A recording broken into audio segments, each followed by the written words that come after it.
If the asteroid doesn't impact our Earth and cause a catastrophe, the winds will.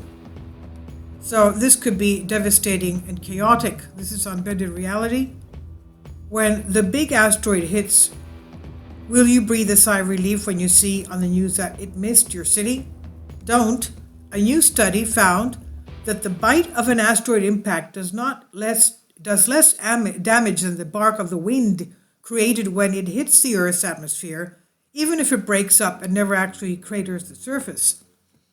The study sounds more like something conducted by an insurance company than a group of astronomers, as reported in Meteorics and Planetary Science.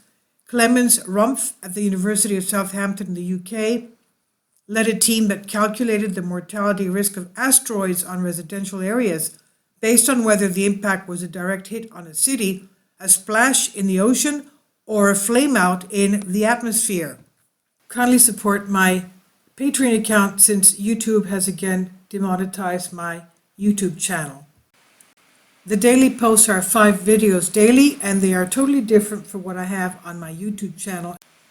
Thank you so much for your support and that you find all my content so interesting. You'll find the Patreon account details in the description box below. Their findings were surprising because they defied conventional thinking.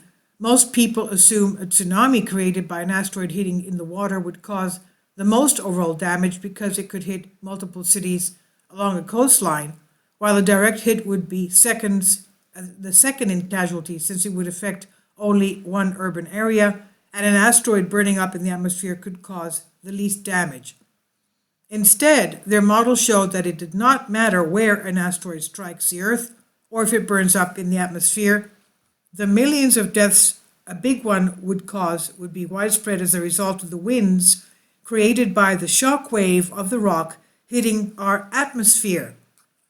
In other words, most people would be dead before they got crushed. And there's a flow chart here, the impact effect flow diagram showing how an airburst or surface impact is determined and the corresponding impact effects. Asteroid enters atmosphere, breaks up altitude.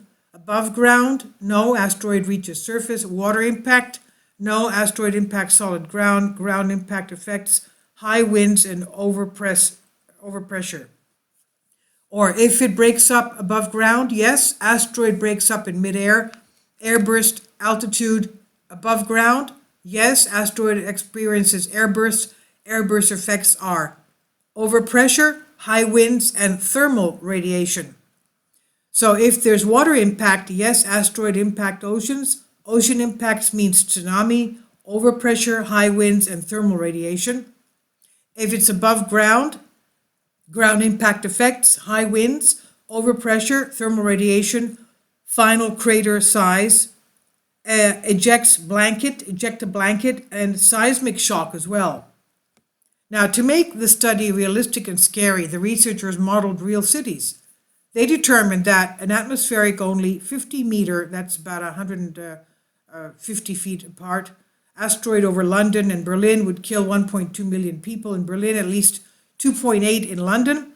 If it was a 200 meter, that's 600 feet across, and that actually hit, the casualties would triple. A similar asteroid hitting the ocean 62 miles off the coast of Rio de Janeiro would kill 30,000, with 92% of the death caused by the wind alone. Move it to 6.2 miles off the coast, and the casualties rise to 1.4 million, with 60% from wind damage and a third from the heat blast as well. So it's not just the wind, it's also the heat blast. How would the deaths happen? When an asteroid hits the atmosphere, the shock wave would create massive atmospheric pressure waves, tornado force winds, and intense heat. Take the usual death and destruction caused by a killer tornado hitting a city and multiply it by hundreds. And then the pressure wave and heat, which would occur even if there was no surface impact, and you have the conditions that quickly cause internal organs to burst. Is there any good news here? No. So there's a little, but we already know this is without the study. Big asteroids, 200 meters in diameter, that's 600 feet across, only hit on average about every 40,000 years. For comparison, the Chelyabinsk meteor which was never seen coming in, that exploded over Russia in February 2013, was just 60 feet across, and its shock wave only damaged buildings for up to 50 miles on either side of its path. So if you're still worried, start saving your money for an evacuation excursion on one of Elon Musk's space trips. This is by Paul Seaburn, Mysterious Universe, and it's on Bended Reality. Please leave your comments, and thank you for your support.